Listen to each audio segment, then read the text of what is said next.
बिस्मिल्लाहिर्रहमानिर्रहीम। अस्सलाम वालेकुम। आज हमारा बायो का पहला चैप्टर, इसका नाम इंट्रोडक्शन है। जो इस चैप्टर का पहला टॉपिक है उसका नाम है biology and some major fields of specialisation. तो सबसे पहले जो है हमारे पास लिखा हुआ है बायोलॉजी, इसको डिफ़ाइन करते हैं। तो जब हम इस पैराग्राफ को लिखेंगे लॉन्ग क्वेश्चन में, तो लॉन्ग क्वेश्चंस की जो हेडिंग्स होंगी वो भी मैं साथ साथ मेंशन कर रही हूँ, वो भी देखना। सबसे पहली हेडिंग जो बनेगी वो होगी आपकी डेफिनेशन, क्योंकि आप इसमें इसको डिफ़ाइन कर रहे हैं। डेफिनेशन हेडिंग डाल के अब इस टॉपिक में सबसे पहला जो वर्ड है वो है बायोलॉजी। तो बायोलॉजी को अब हमने डिफ़ाइन करना है कि बायोलॉजी है क्या चीज़। ऑलरेडी 9th क्लास में आप लोग पढ़ चुके हैं कि बायोलॉजी क्या है। Biology is the study of living things. Living things की जो स्टडी होती है उसको बायोलॉजी कहा जाता है, जिसमें हम जानदारों को स्टडी करते हैं, जानदारों का मुताला करते हैं, उनको कहा जाता है, उस ब्रांच को कहा जाता है बायोलॉजी। बायोलॉजी क्या है? It is the branch of science. Biology science की ब्रांच है, जिस तरह से और भी साइंस की ब्रांचेस हैं, फ़िज़िक्स आ गई, केमिस्ट्री आ गई, तो बायोलॉजी भी साइंस की एक ब्रांच है, ब्रांच ऑफ साइंस, साइंस की एक ब्रांच है। अब केमिस्ट्री, फ़िज़िक्स, बाकी ब्रांचेस ऐसी हैं जिनमें हम केमिस्ट्री में हम रिएक्शंस के बारे में पढ़ते हैं, फ़िज़िक्स में जो है हम मैटर के बारे में पढ़ते हैं। तो बायोलॉजी साइंस की वो ब्रांच है जिसमें हम नेचर के बारे में पढ़ते हैं। इसमें हम क्या पढ़ते हैं? नेचर के बारे में।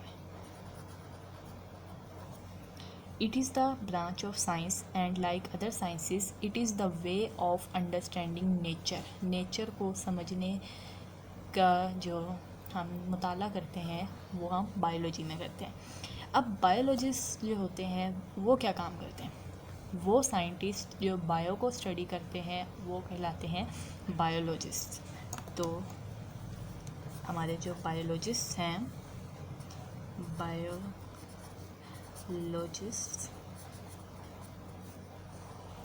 वो क्या करते हैं? Deals with the living part of nature. अब वो लिविंग पार्ट ऑफ नेचर को स्टडी करते हैं, living part of nature, and with the non living things which affect the nature.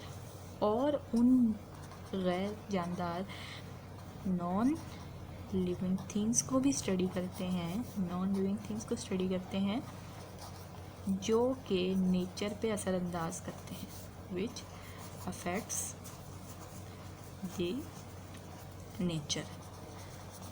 मिसाल के तौर पर एक बैक्टीरिया है, ठीक है।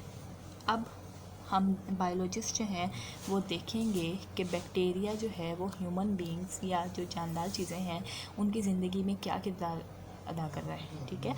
तो इन सारी चीज़ों को कौन स्टडी करता है? Biologist. Biologist living part of nature को स्टडी करते हैं और नॉन लिविंग थिंग्स को भी स्टडी करते हैं, उन नॉन लिविंग थिंग्स को जो कि इफ़ेक्ट करते हैं किसको? Which affect the living thing. Nature में आपकी आ गई living, which affect the living things. और क्या करते हैं? दे स्ट्राइव टू अंडरस्टैंड,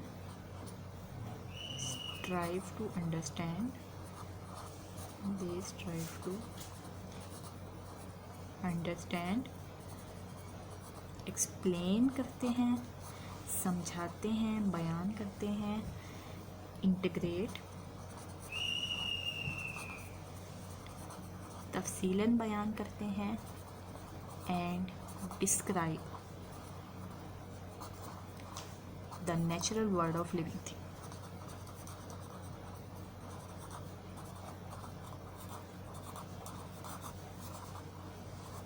और हमें दुनिया के बारे में बताते हैं, world of living things.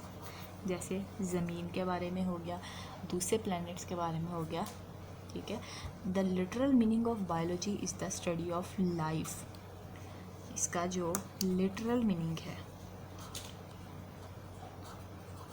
Literal meaning जो है किसका, हम किसकी बात कर रहे हैं, अभी हम बायोलॉजी की बात कर रहे हैं। The literal meaning of biology is study of life.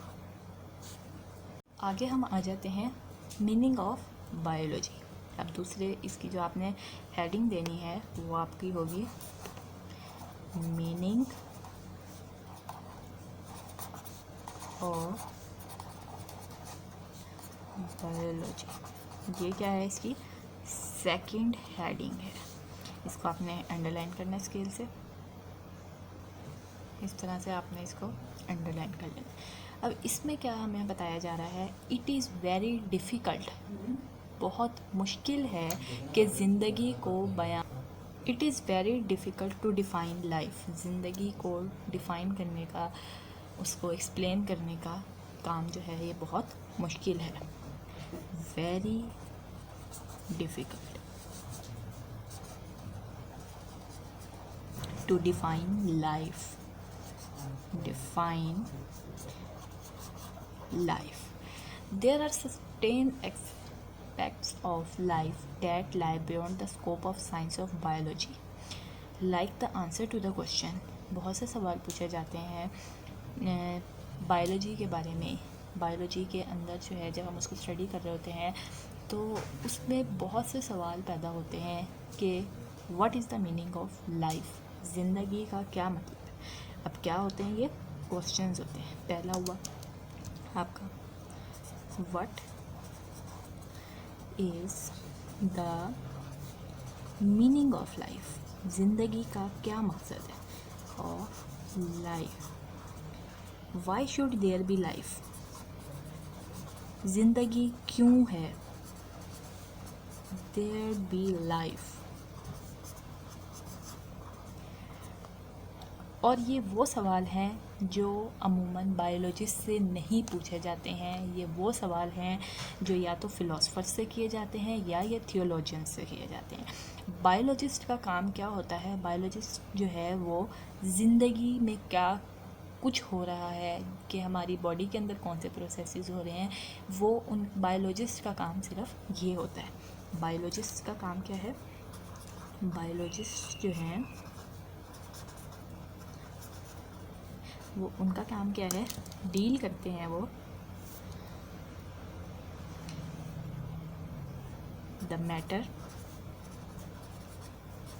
उन मवाद पे, the matter relating to how life work, कि ज़िंदगी किस तरह से काम कर रही है, टू हाउ लाइफ वर्क। ठीक है, ये सवाल बायोलॉजिस्ट से पूछे जाते हैं।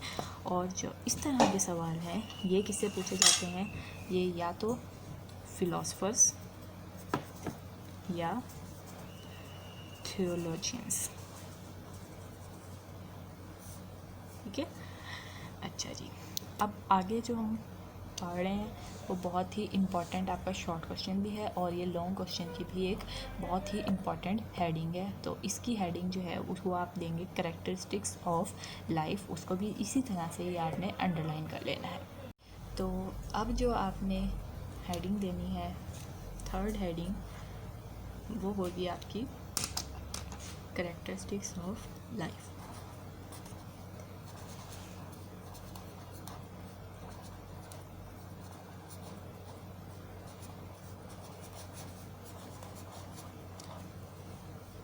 स्केल से आपने इसको भी इसी तरह से ही अंडरलाइन कर लेना है।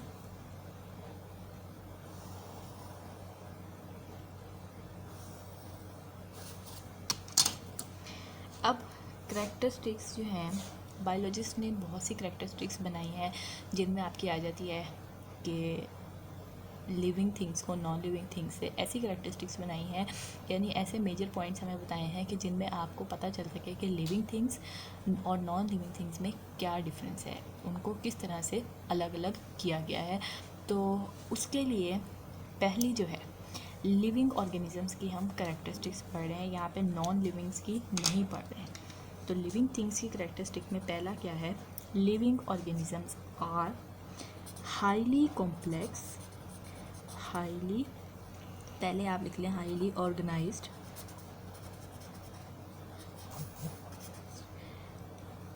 And complex entities. यानी ये सिर्फ एक सिंगल सेल से मिलके नहीं बने हुए हम इंसान, ठीक है, बहुत से सेल से हैं। और लिविंग ऑर्गेनिजम्स में जो है यूनिसेलुलर आ जाते हैं, मल्टी सेलुलर आ जाते हैं और कॉलोनियल आ जाते हैं। तो ये सारे अलग अलग, इनकी सेल डिवीजन भी अलग अलग है, हर किसी में अलग अलग तरह के प्रोसेसेस हो रहे हैं, ठीक है। अब दूसरी चीज़ जो है वो क्या है हमारे पास, can acquire and use energy. Can acquire and use energy. इसकी मैं एक सिंपल सी एग्जांपल देती हूँ कि हम इंसान हैं, खाना खाते हैं हम तो हमें क्या मिलती है, एनर्जी मिलती है। फिर हम कोई काम करते हैं तो हमारी एनर्जी उसमें इस्तेमाल होती है। तो ये पॉइंट आपका उसके लिए, can acquire and use energy. अब आपका नेक्स्ट पॉइंट जो है वो है can carry out and control numerous chemical reactions. Can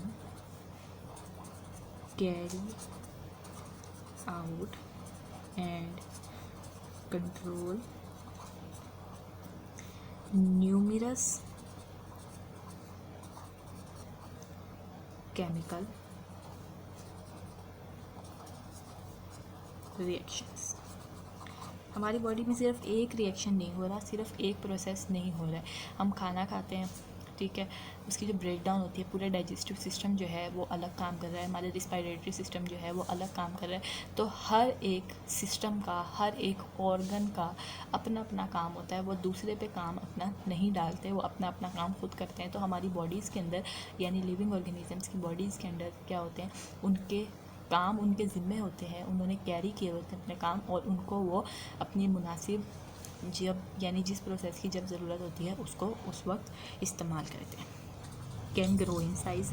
अब हम ह्यूमन ले लें या कोई भी जानदार चीज़ ले लेते हैं तो वो क्या होती है, बढ़ती है। कैन ग्रो इन साइज़, जिसामत में वो बढ़ती है, ठीक है। एक पॉइंट है आपका और, कैन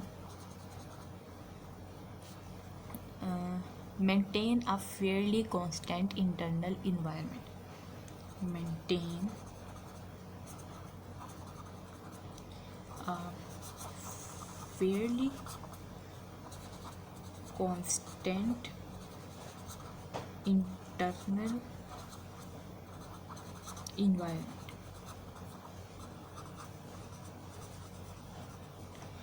यानी हमारी जो बॉडी के अंदर का टेम्परेचर है, अंदर का जो इन्वायरमेंट है, उसको मेंटेन रखा जाता है लिविंग ऑर्गेनिजम्स में, ठीक है।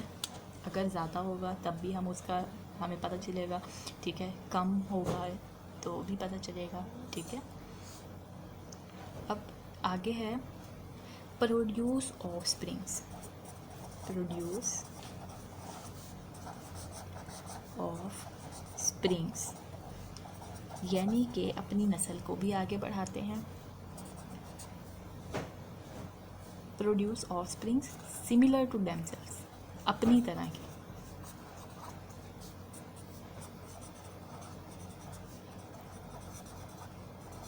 अब ये बात जो है ये बहुत अहम है कि प्रोड्यूस करते हैं ऑफ स्प्रिंग्स, यानी अपनी नस्ल को बढ़ाते हैं।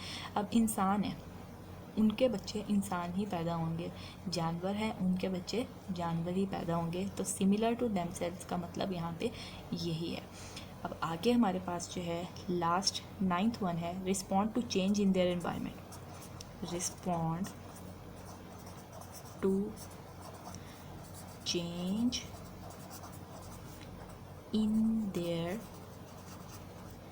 एनवायरनमेंट।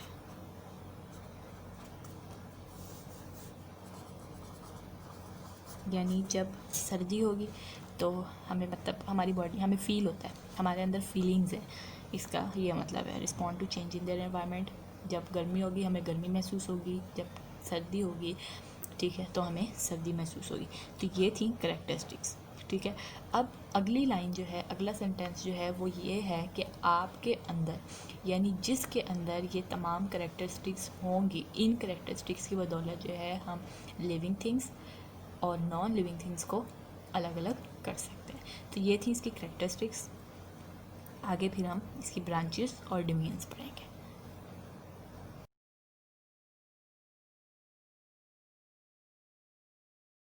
डियर स्टूडेंट्स, मुझे उम्मीद है कि आपको ये वीडियो पसंद आई होगी, तो वीडियो को लाइक करें, शेयर करें।